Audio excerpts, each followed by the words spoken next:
Record. Hi, my name is Michael Rieser. I'm going to talk to you about lithium use because you've started lithium and it's important to know about lithium. It's got a bad reputation that it's somehow this dangerous or difficult to use medication, and it's actually very easy to use. But like any medication, it can be with its risks. So we're going to talk a little bit about that. Part of the most important thing about using lithium is to know how the body handles it. It's not actually a drug per se. It is a mineral salt that is found in natural mineral springs around the world. And these lithium salt baths actually have been used for mood enhancement and their calming properties over the course of history. And even in the 19th century, lithium was included in some soda pops for its calming properties. But it was taken out around the same time that cocaine was taken out of the soda pops. And so it's now only in the last 50 years or so, maybe the mid-70s, a scientist in Australia discovered that lithium can be used to stop manic episodes. Since then, we've learned not only does it stop manic episodes, but it's kind of the Abilify of the 70s and the 80s and the 90s. Before Abilify, what did we have to help us with our antidepressants that weren't working? We had lithium. So lithium has been around for a long time, and it is useful not just for bipolar or disorders or manic depression, but also as a mood stabilizer and augmentation medication for people who take antidepressants and the antidepressant is not working. Now, I'm going to first talk about lithium, how the body recognizes lithium. Now, for those scientists out there, lithium is on the periodic table of elements just below sodium. Sodium, you may sound familiar to you, is you encounter it every day. It's table salt. Table salt is sodium chloride. Lithium can be chemically put together as lithium chloride. In fact, that's one of the medicines we use. Sodium carbonate, sounds familiar, it's baking soda. Lithium carbonate is a medication that's used to treat patients with bipolar disorder. So I'm going to draw kind of this is called a visual metaphor. Consider a bucket that's got a hole in it like this.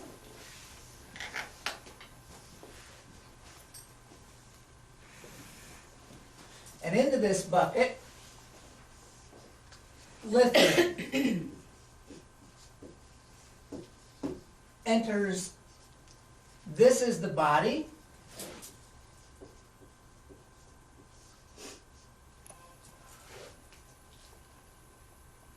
This space, I'm going to highlight it here and then I'm going to erase it, but this space between this tear in the front of the bucket, that space, that's the kidney function.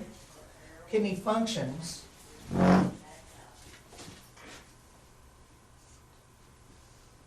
but this tear are the kidneys. And that kind of, it makes a little bit of sense. You put water in, and this is like water.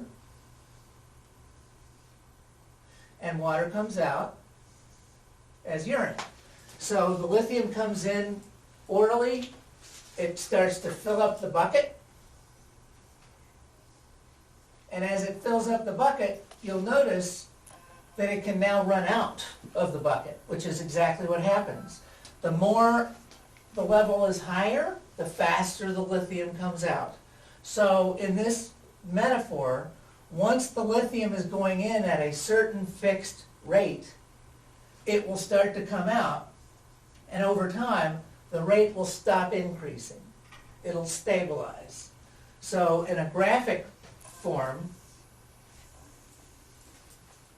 when you first got to the hospital, your lithium level was 0. And this is the lithium level over here. And we gave a first dose. And when we did that,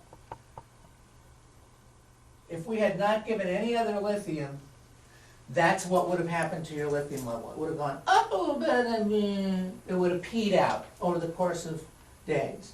But that's not how we dosed lithium.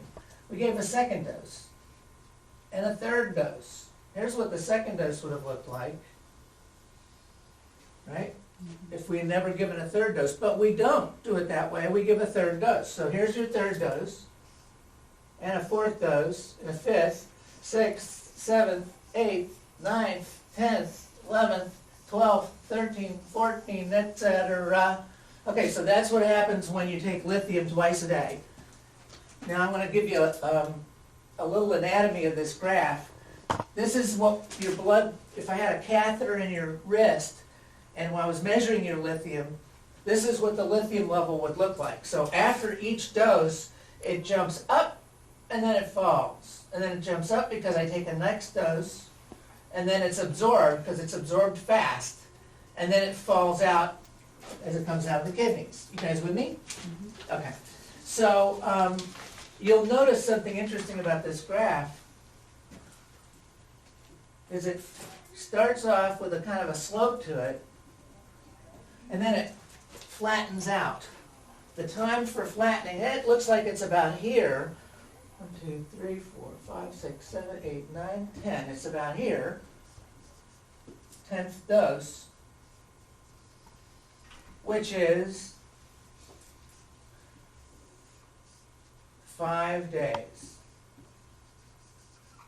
So when you take the lithium twice a day, it flattens out, the level rises, and after 5 days, it's up high enough so that the amount of lithium coming in the pills is equal to the amount of lithium going out over the course of a 12-hour period. That's why this looks like that. Now, if you miss a dose of lithium, what happens? Let's pretend that we missed, let's miss this dose. In other words, we don't get that one. This goes down like that. What does it peak? Well, It lowers itself down? it goes down like this. This is the missed dose right here. It's the missed dose. It goes down, then it comes up, and we're still tracking this, and it catches up. But here's the problem. The 10th day lithium level is low. Because of that missed That's an dose. artificially lowered lithium level. And what happens if your lithium level is artificially low, and your doctor doesn't know that it's artificially low, what's your doctor going to do? They're going to raise your lithium dose. And then your lithium dose gets accidentally raised because you missed a dose and didn't tell them. It gets accidentally raised, the next thing you know, you're on too much lithium. So this right here, just a little anatomy lesson, that's called a peak. This is called a trough. Dr. Rieser, just by missing one dose? Yes. You can drop that Yeah, fast? especially that one right there, which is 2 or 3 days before the 10th. Yes, it can lower your lithium level enough to be off. So that's why when you take lithium, whenever you make a change in the dose, you wait 5 days and you don't miss any doses. You take it like a religion. Don't miss any doses. If you miss a dose, talk to the doctor. Say, look, I don't know, I missed a dose 2 days ago. Do you really want me to get this lithium level? Okay. Okay. But the best is just don't miss any doses. Now this trough here, that's at the bottom. Here's my 10th day lithium. My 10th dose. That's my 10th dose of lithium. That's at the bottom of the curve, the trough. That's where we get the blood test. I was talking to the nurse. And the reason we get the blood test there is because we are tracking lithium levels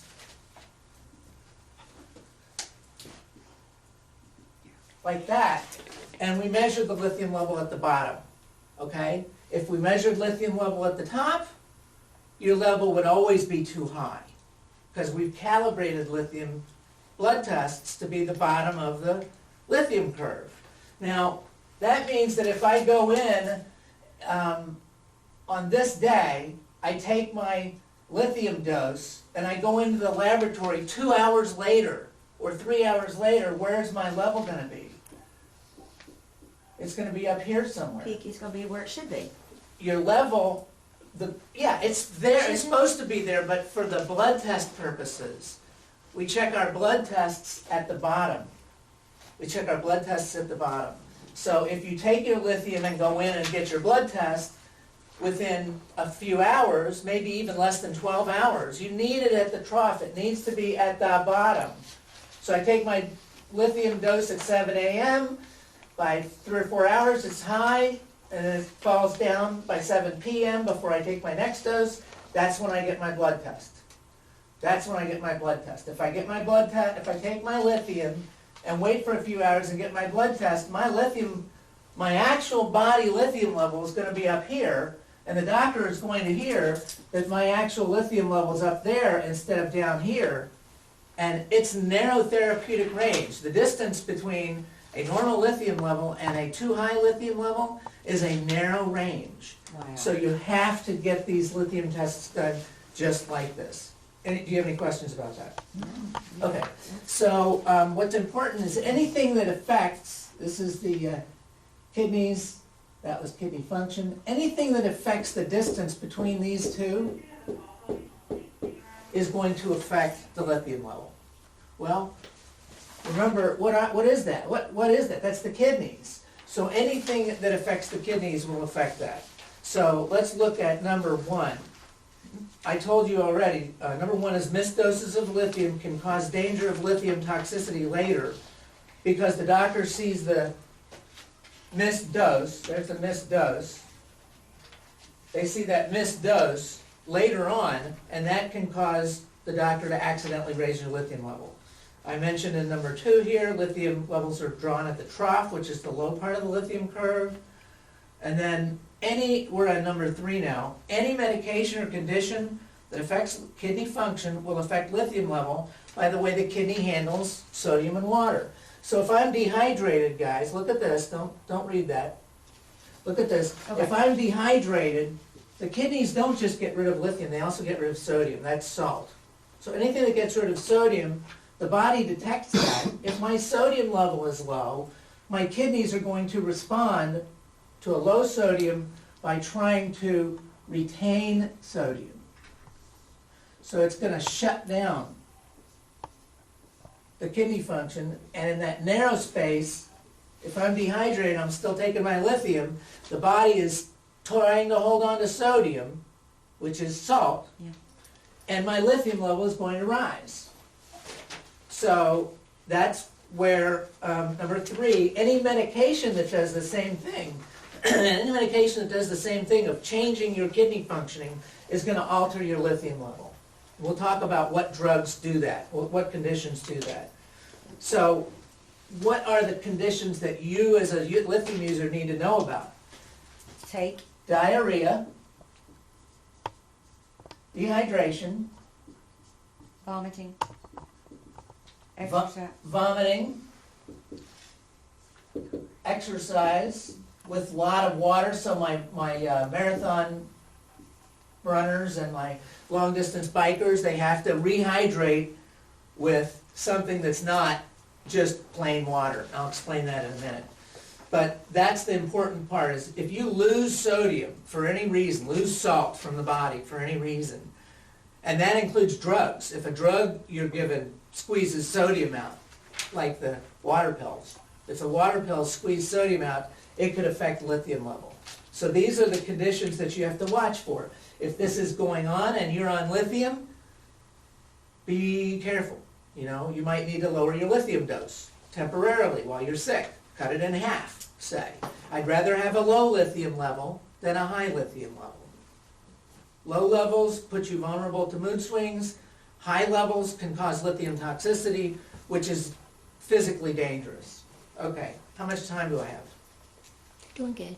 You have 18 minutes on the disc. Sorry about that. I have 18 minutes? You have 18 minutes. 18 minutes left? Yes. Okay, we got 18 minutes left. When you said water, can you drink like Gatorade or Powerade? Do you That's- feel like you're... You've read ahead. There's Oh. number 7. I didn't, okay, Yeah. I'm sorry for Teresa. It's okay.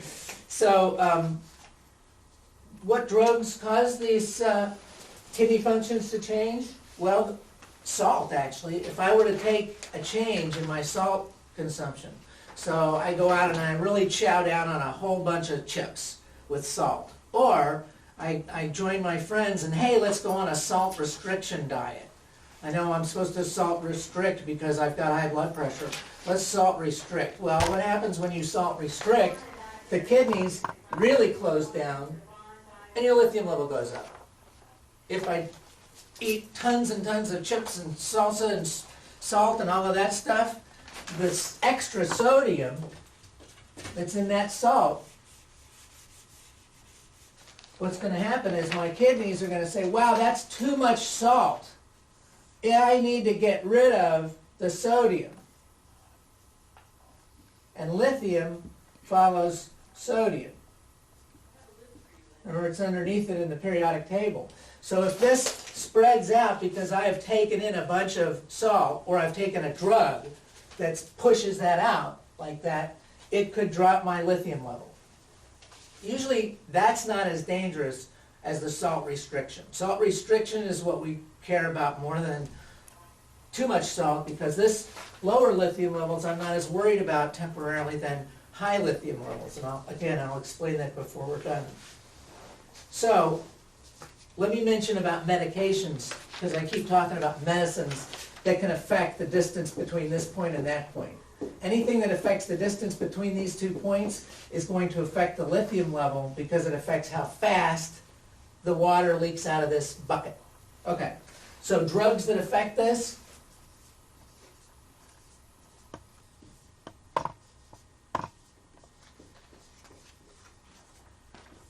The NSAIDs. NSAID stands for non-steroidal anti-inflammatory drug. And I love my leaf. Non-steroidal anti-inflammatory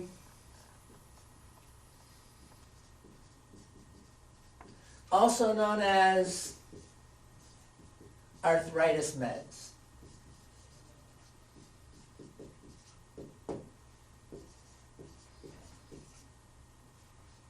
So all the arthritis meds, they will cause this to shrink. And you may have noticed, if you're not a regular arthritis medicine user and you sprain your ankle and now you're just eating ibuprofen like crazy or Aleve like crazy, you might notice that your ankles swell a little bit. Why do your ankles swell when you take such products? The reason is because the drugs push this way, because that's what they do. They just close down kidney functioning, and so your lithium level and sodium level start to rise because the slit in the bucket is now there.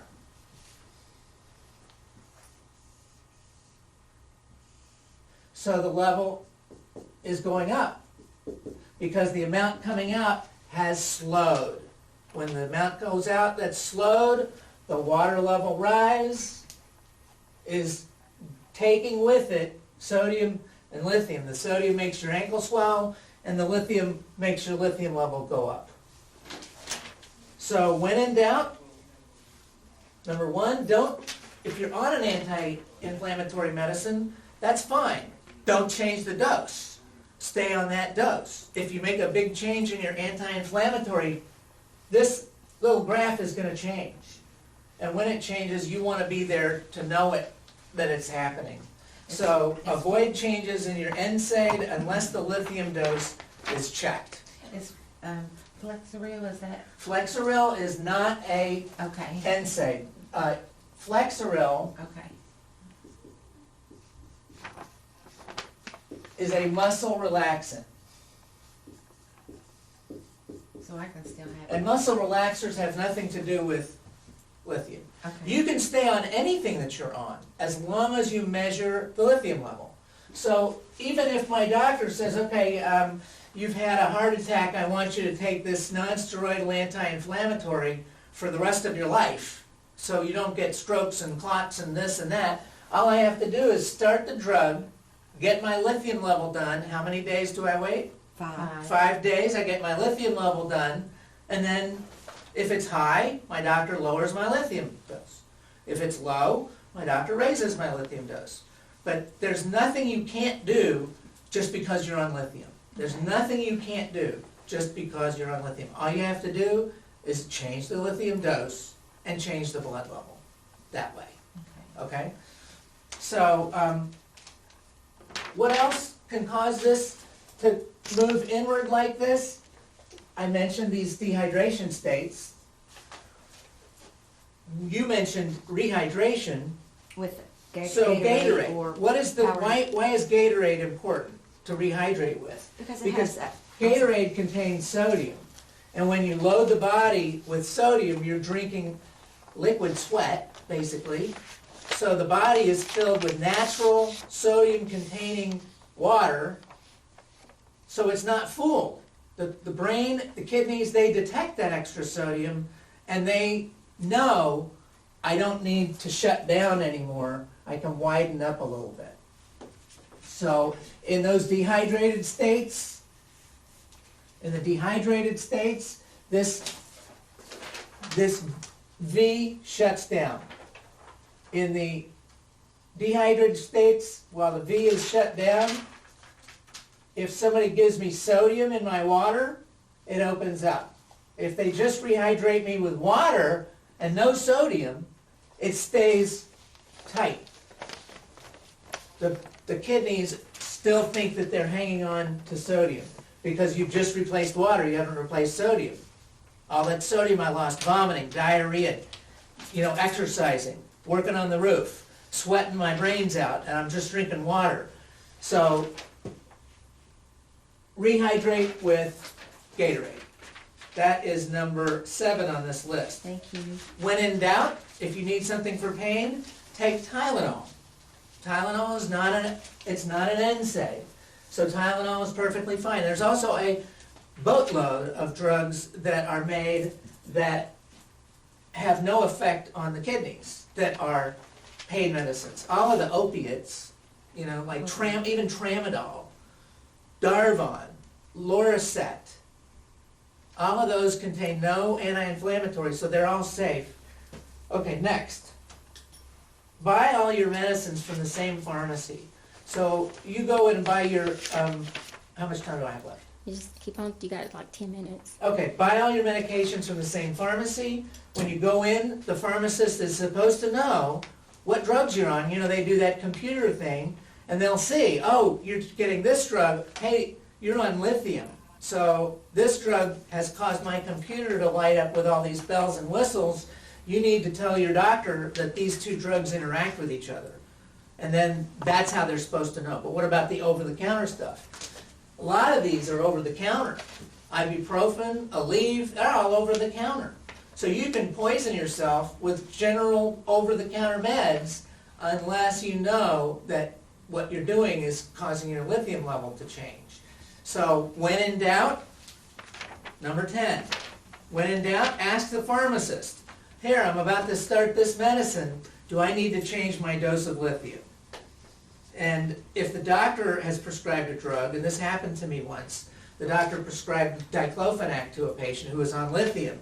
The doctor didn't know that it was an NSAID that would cause changes in lithium, or the doctor didn't know the patient was on lithium. When the patient went to the pharmacy, she went to the right pharmacy, but the pharmacist's computer didn't tell him that they were in conflict with each other, and a week later, 5 days plus, a week later, she was lithium toxic. Did she live? Huh? Oh yeah, yeah. Lithium toxicity is easy to recognize, and in fact, I gave you 2 articles. Let's talk about those articles for a second. One is a short page called Lithium Updated, and then the other is a 9-page article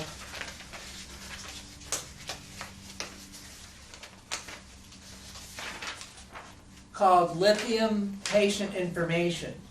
This has a ton of information on it that you can use to learn about lithium. So the important symptoms you need to know is like the worst flu bug you've ever had. Nausea, tremor. Well, you're looking at me, see my tremor? A normal lithium tremor is a very fine caffeine-like tremor. An extrapyramidal symptom tremor, such as one might see with Risperdal, Geodon, Haldol, those kinds of drugs. It's a more coarse tremor, dugga, dugga, dugga, dugga, dugga. Lithium tremor, digga, digga, digga, digga, digga, digga, digga, digga, digga, and then lithium toxicity is somewhere in between. And it's a really big tremor when it's lithium toxicity.